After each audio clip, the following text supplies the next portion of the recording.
All right, you know what time it is. Neil Ratner Rock Doc here with a story. So this past week, musician Jeff "Skunk" Baxter, best known for his work in both Steely Dan and the Doobie Brothers, turned 73 years old.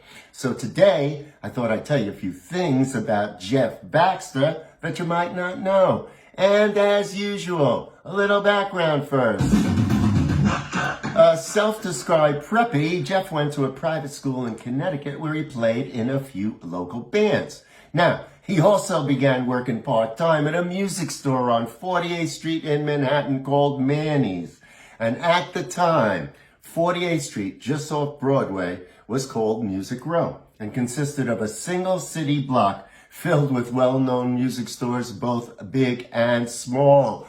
And I can tell you, as a kid, going to 48th Street, it was really exciting. You never knew who you were going to see. The stores looked great.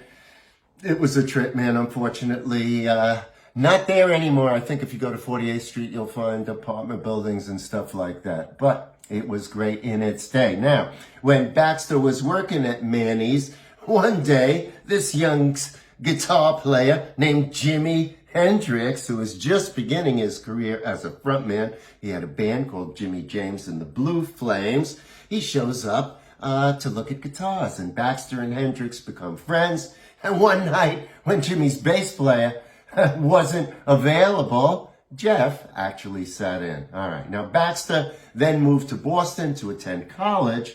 And again, he worked on the side in a music store. This time, he was a guitar and amplifier repairman at Jack's Drum Shop on Boylston Street.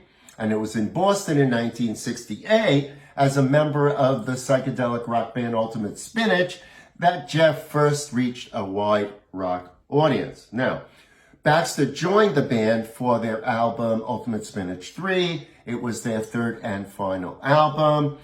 And after leaving the band, he played in another band. He backed up singer Buzzy Linhart. And by this time, he had his moniker, Skunk. There's a story about how he got it. Might be true, might be not. He was at a studio. He was taking a piss outside the studio. Somebody didn't see him there. They walked out. They got sprayed. And they said, "Oh, you skunk." Whether it's true or not, I don't know, but that's the story that's out there. Okay. At any rate, after the breakup of Ultimate Spinach, Baxter relocated to LA, finding work as a session guitarist. And in 1972, he became a founding member of the band Steely Dan, one of my all-time favorite bands, along with guitarist Denny Diaz, guitarist, bassist Walter Becker, keyboardist, vocalist Donald Fagen, drummer Jim Hoder, and vocalist David Palmer. Now, Baxter appeared with Steely Dan on their first three albums, Can't Buy a Thrill, Countdown to Ecstasy, and Pretzel Logic, the last of which was in 74. And that's when Fagen decided they were not going to be a touring band, they were going to be a studio band. And so Baxter then left to join the Doobie Brothers. And when Tom Johnston got sick, it was Jeff Baxter that suggested Michael McDonald, who became an important part of the Doobie Brothers as well. Now, Jeff stayed with the Doobies until 79, then went back to work as a session guitarist. His credits are endless, and he's worked with Clapton and Joni Mitchell and Ricky Nelson, Dolly Parton, Carly Simon, Ringo Starr, Gene Simmons, Rod Stewart, and even Barbara Streisand. And he's been on tour with Elton John and Linda Ronstadt. I mean, a real giant. But what makes Jeff Baxter particularly interesting is his second career. Now, Baxter always had an interest in recording technology, which led him to wonder about computer hardware and software originally developed for military use. His next-door neighbor happened to be a retired engineer who had worked on the Sidewinder missile program. So he and Jeff talked. Seeing Jeff's interest, he brought Baxter a subscription, bought Jeff's subscription to Aviation Week magazine, which hooked Jeff. He started reading that and other military-oriented publications, and he became particularly interested in missile defense systems.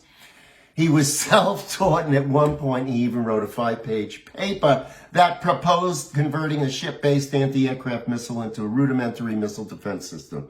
He gave the paper to a congressman, and his career as a defense consultant began.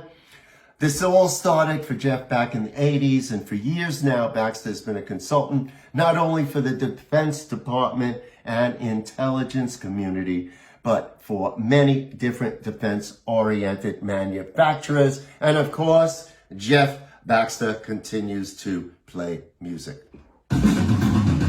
All right, that's my story. I hope you enjoyed it. Jeff Skunk Baxter. Go listen to some Steely Dan or Doobie Brothers this weekend and appreciate how great a guitar player he is. That's my story. Hope you enjoyed it. I'll have more as the week goes on.